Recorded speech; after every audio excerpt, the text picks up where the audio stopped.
Warahmatullahi wabarakatuh. Perkenalkan, saya Ribi Rianti dengan NIM 2311127.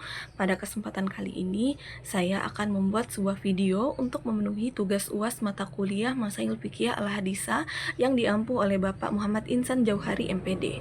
Nah, pada kesempatan kali ini saya akan membahas mengenai 3 permasalahan, yaitu mengenai bayi tabung, selanjutnya poligami, dan yang terakhir adalah aborsi.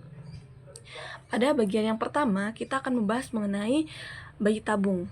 Nah, sudah terdapat soalnya, yaitu bayi tabung merupakan proses pembuahan di luar tubuh antara sperma suami dan ovum istri dan diimplantasikan dalam rahim istri. Dalam hal ini, spermatozoon, ovum, dan kehamilan seluruhnya berasal dari suami istri yang bersangkutan atau yang sah. Nah, ini dilakukan sebab pasangan suami istri ini kesulitan untuk mendapatkan keturunan dengan sebab tertentu. Padahal anak keturunan ialah pelengkap dalam kehidupan rumah tangga. Terdapat beberapa pertanyaan yang diajukan. Yang pertama yaitu berikan analisis Anda terkait hal tersebut. Nah, analisis saya terkait permasalahan yang telah saya bacakan sebelumnya yaitu IVF atau in vitro fertilization adalah prosedur di mana pembuahan di luar tubuh antara sperma suami dan ovum istri ini embrio ditanamkan kembali ke rahim istri atau keturunan yang jelas berasal dari pasangan yang sah atau yang bersangkutan. Nah, menurut pandangan Al-Azhar, God Al-Haq, teknologi ini diperbolehkan sepanjang sperma dan ovum dari suami atau istri tersebut dilaksanakan dengan indikasi medis serta oleh dokter ahli. Namun, donor dari pihak ketiga seperti sperma atau ovum atau embrio serta surrogat atau rahim sewaan dilarang karena berpotensi merusak nasab dan syariat. Jadi, bayi tabung ini diperbolehkan selama dilakukan oleh kedua pasangan suami istri yang sah. Nah, hal yang tidak diperbolehkan ini jika dari sperma atau ovum atau embrio ini dilakukan dengan pihak ketiga atau orang lain, maka itu tidak diperbolehkan atau diharamkan. Selanjutnya, kita akan masuk ke pertanyaan yang kedua, yaitu jika melakukan bayi tabung dengan alasan untuk menjaga kondisi tubuh agar tetap menawan atau atletis, apakah diperbolehkan? Berikan alasannya. Nah, jika seseorang hanya untuk menjaga kondisi tubuh agar tetap atletis, agar tetap menawan untuk dilihat orang lain, maka itu tidak diperbolehkan. Nah, tujuan di luar indikasi medis seperti infertilitas, seperti meningkatkan performa atletis, selanjutnya ini tidak diperbolehkan. Hukum syariah juga menekankan bahwa teknologi reproduksi medis ini hanya untuk alasan medis yang sah, bukan seperti kosmetik, estetis atau rekreasi. Jadi bayi tabung ini dilakukan hanya ketika pasangan suami istri tersebut memiliki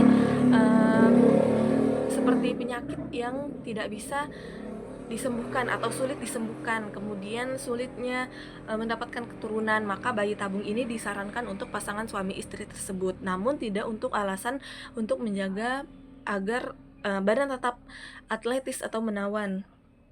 Nah, selanjutnya untuk bagian yang ketiga, kita membahas mengenai bagaimana pandangan hukum Islam dalam hal membesarkan janin atau sperma dan ovum istri pada rahim wanita lain.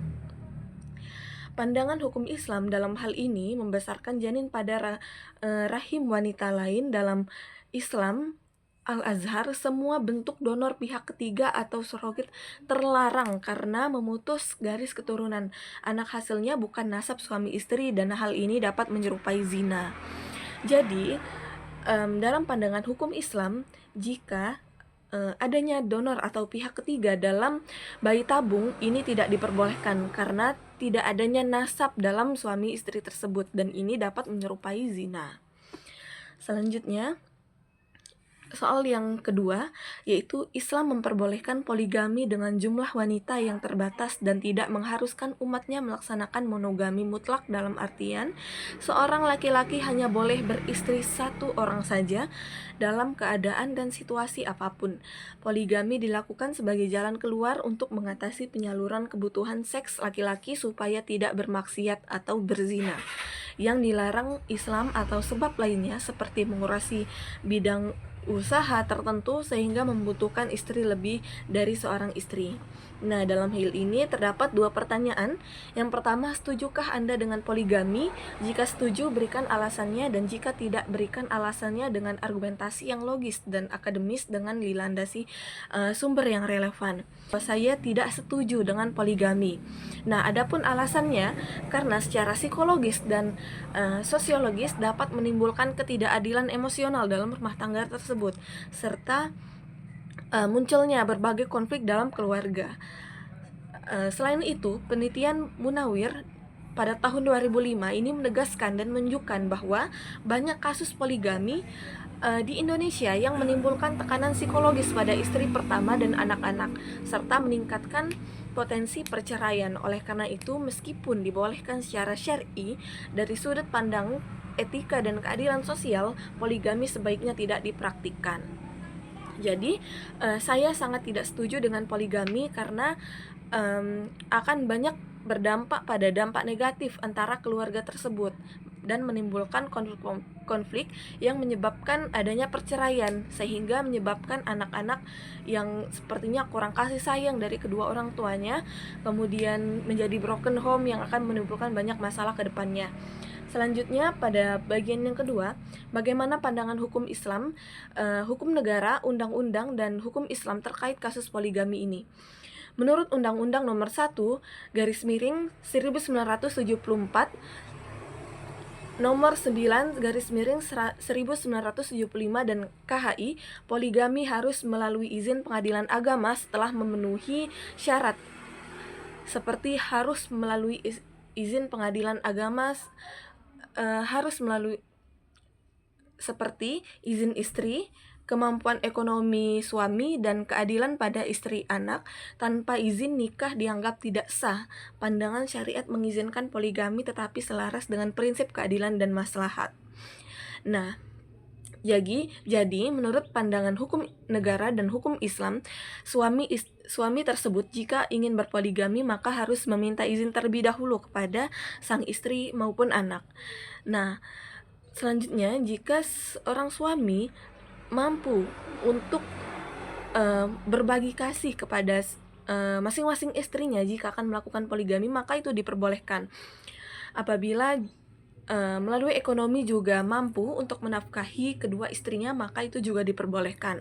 Itu menurut pandangan hukum negara dan hukum Islam, hukum agama. Nah, selanjutnya kita masuk ke soal yang ketiga, yaitu mengenai aborsi. Soalnya, aborsi atau abortus ini merupakan fenomena yang terjadi di lingkungan masyarakat sekarang dengan ragam alasan. Umumnya, aborsi dilakukan di kalangan anak muda yang kehamilannya tidak dikehendaki atau tidak melalui ikatan pernikahan yang sah, ataupun juga bisa dilakukan oleh pasangan suami istri yang sah dengan sebab terdesak atau darurat. Nah, pertanyaannya, yang pertama, berikan pandangan Anda terkait aborsi dan bagaimana pandangan para ulama terkait dengan hal tersebut secara umum.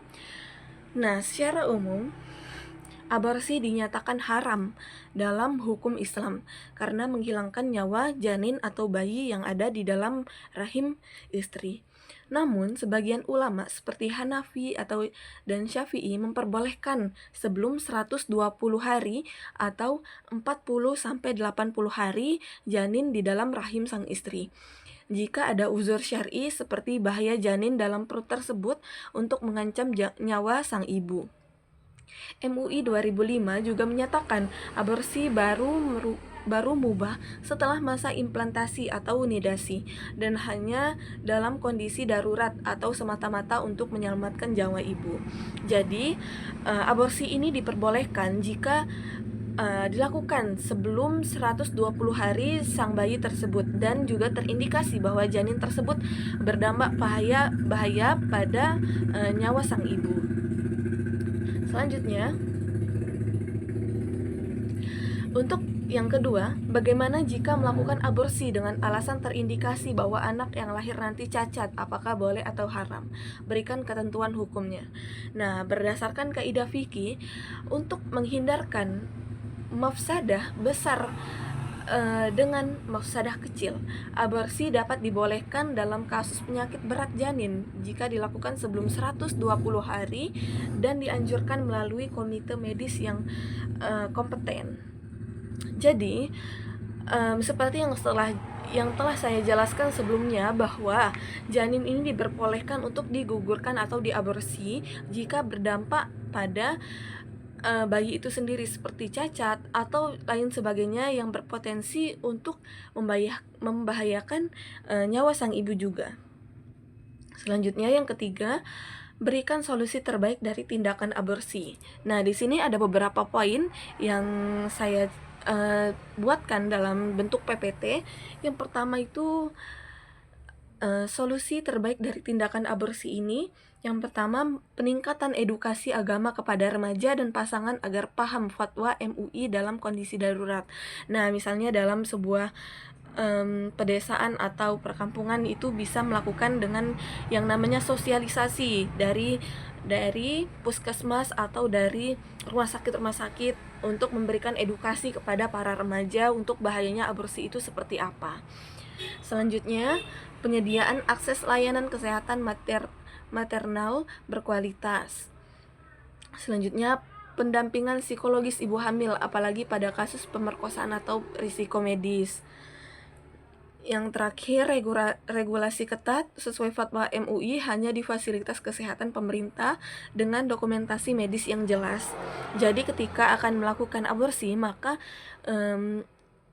peralatan ataupun materi yang dijelaskan dan dokternya juga pun harus dengan ahlinya. Jadi bukan untuk sembarangan. Nah, mungkin itu saja yang dapat saya sampaikan. Apabila banyak kekurangan dalam penyampaian materi saya mohon maaf. Saya akhiri, wabillahi taufiq wal hidayah. Wassalamualaikum warahmatullahi wabarakatuh.